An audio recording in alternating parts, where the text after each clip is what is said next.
दोस्तों, एक बड़ा ही धनवान आदमी एक गांव में रहता था, जैसे कि ज़्यादातर पैसे वालों को होता है। इस धनवान सेठ को भी अपने पैसे का घमंड था। वह जिस गांव में रहता था वह पर ज़्यादातर लोग किसान थे। इन सभी किसानों के पास जितनी जमीन थी उससे कई गुना ज़्यादा जमीन इस सेठ के पास थी। कई गरीब किसान तो इसके लिए इसके खेतों में काम करते थे। इसी गांव में मोहन नाम का एक बड़ा ही मेहनती और सच्चा किसान रहा करता था। मोहन का परिवार थोड़ा बड़ा था। उसके परिवार में उसके बूढ़े माँ बाप, पत्नी और 3 बच्चे थे जो अभी काफ़ी छोटे थे।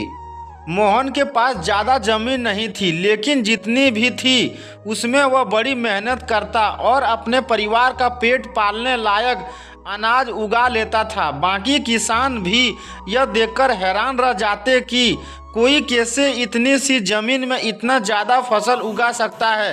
एक वर्ष उस गांव में काफ़ी ज़्यादा बारिश हुई। इसके चलते कई किसानों की फसलें बर्बाद हो गई, जिसमें से एक मोहन भी था। अब मोहन धर्म संकट में पड़ गया, क्योंकि उसके परिवार में उसके अलावा कोई और कमाने वाला नहीं और अपने परिवार को भूखा मरते हुए वो देख नहीं सकता था। वह जानता था कि इस गांव में अगर कोई उसकी मदद कर सकता है तो वह घमंडी सेठ है, जिसने गांव के कई अन्य गरीब किसानों को या तो कर्जा दिया है या तो अपने यहाँ काम पर रखा हुआ है।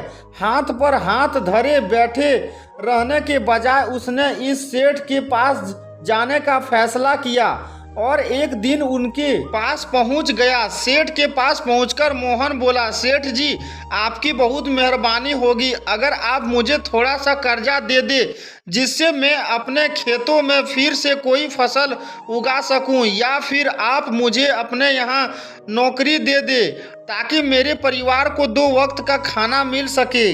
घमंडी सेठ को उसकी इस बातों से कोई मतलब नहीं था, लेकिन गांव के सारे लोगों की तरह वह भी यह जानता था कि मोहन कितना मेहनती है और वह जिस भी खेत में काम करेगा वहां वह 2 गुनी फसल उगा सकता है।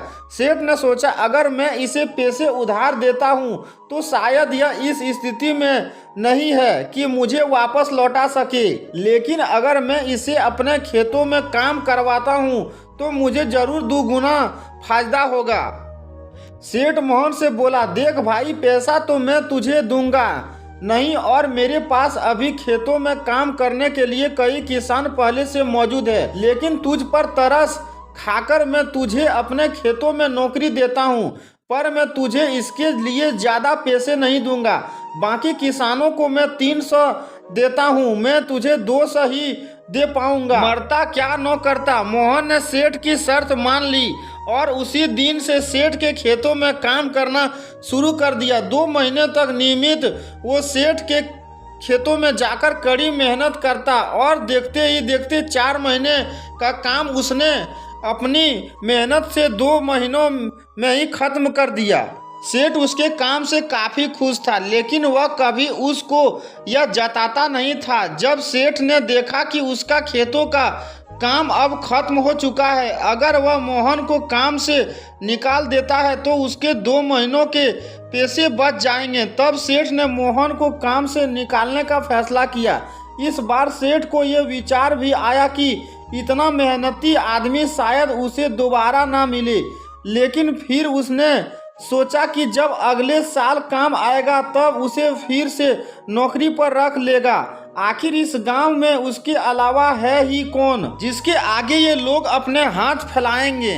एक दिन सेठ ने मोहन को अपने पास बुलाकर उसको उस दिन का पैसा दिया और साथ में यह भी कहा कि कल से तुमको काम पर आने की जरूरत नहीं है। अब मेरे पास तुम्हारे लिए कोई काम नहीं बचा है। जब मेरे पास काम आएगा तो मैं तुम्हें बुला लूंगा। यह सुनकर मोहन का दिल बैठ गया। पिछले 2 महीनों से कम ही सही उसके बच्चों और परिवार के पेट में अन्न का दाना जा तो रहा था, अब वह क्या करेगा। सही सोच में उसकी आंखों से आंसू निकल आए। मोहन ने सेठ के पैर पकड़ लिए और गिड़गिड़ाने लगा, सेठ जी, मुझे इस काम की बहुत ज़रूरत है, मुझे मत निकालिए। अपने मतलब से मतलब रखने वाला सेठ टस से मस ना हुआ। उसने खरी खोटी सुनाकर मोहन को वहां से चलता कर दिया और मोहन ही मन 2 महीनों तनख्वाह बचने से खुश होने लगा। अगले दिन जब सेठ सवेरे उठा और अपने आंगन में आया तो उसने देखा कि मोहन उसके आंगन में बैठा है। सेठ ने उसको पास बुलाकर पूछा कि क्या हुआ, तुम क्यों यहाँ पर बैठे हो? मोहन बोला, सेठ जी मुझे वापस काम पर रख लीजिए। आप जानते ही हैं मेरी आर्थिक परिस्थिति कैसी है, थोड़ी दया कीजिए।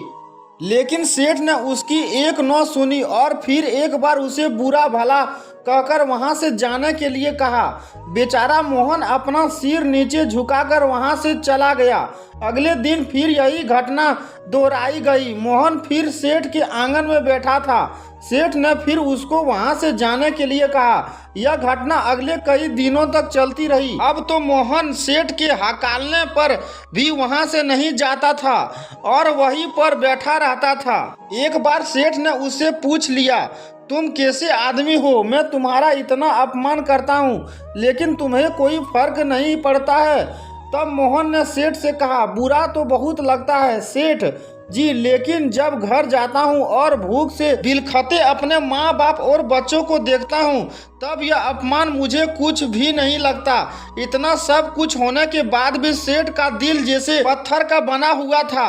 उसने मोहन को अभी तक काम पर नहीं रखा और ना ही उसका ऐसा करने का कोई इरादा था। एक दिन सेठ ने सोचा कि कुछ दिनों के लिए किसी और गांव चला जाता हूँ ताकि मोहन से पीछा छुड़ा सकूं।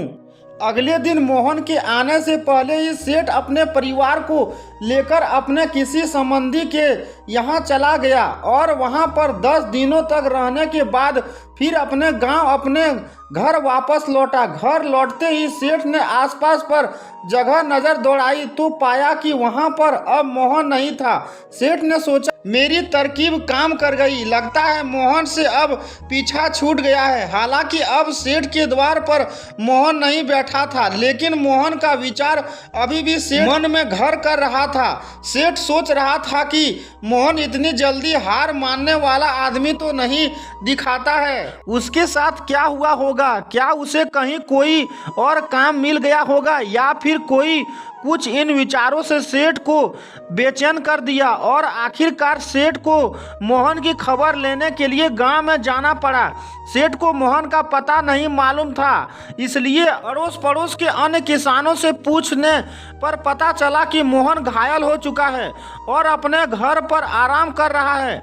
सेठ ने जब उसके घायल होने का कारण लोगों से पूछा तो सेठ को पता चला कि जब सेठ अपना घर छोड़कर किसी और गांव में चला गया था तब बंद घर देखकर कुछ चोर उसके यहाँ चोरी करने आए थे, जिसको रोकने की कोशिश करते हुए हाथापाई में मोहन चोटिल हो गया था।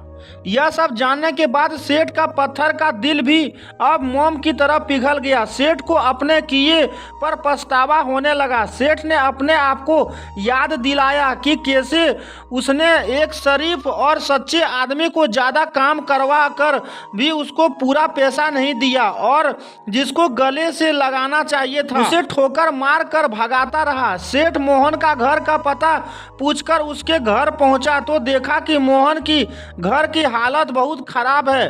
उसका परिवार भूख से बेहाल है और वह खुद अपने हाथ पैर पर चोट के साथ एक खाट में पड़ा हुआ है। यह दृश्य देखकर सेठ की आंखों से आंसू बह निकले। सेठ ने मोहन के पास जाकर उसे सच्चे दिल से माफी मांगी, उसको उसकी मेहनत के पैसे दिए, उसका इलाज करवाया और उसको हमेशा के लिए अपने यहाँ काम पर रख लिया। दोस्तों, इस खूबसूरत कहानी से हमें कई पाठ सीखने के लिए मिलते हैं। धन्यवाद।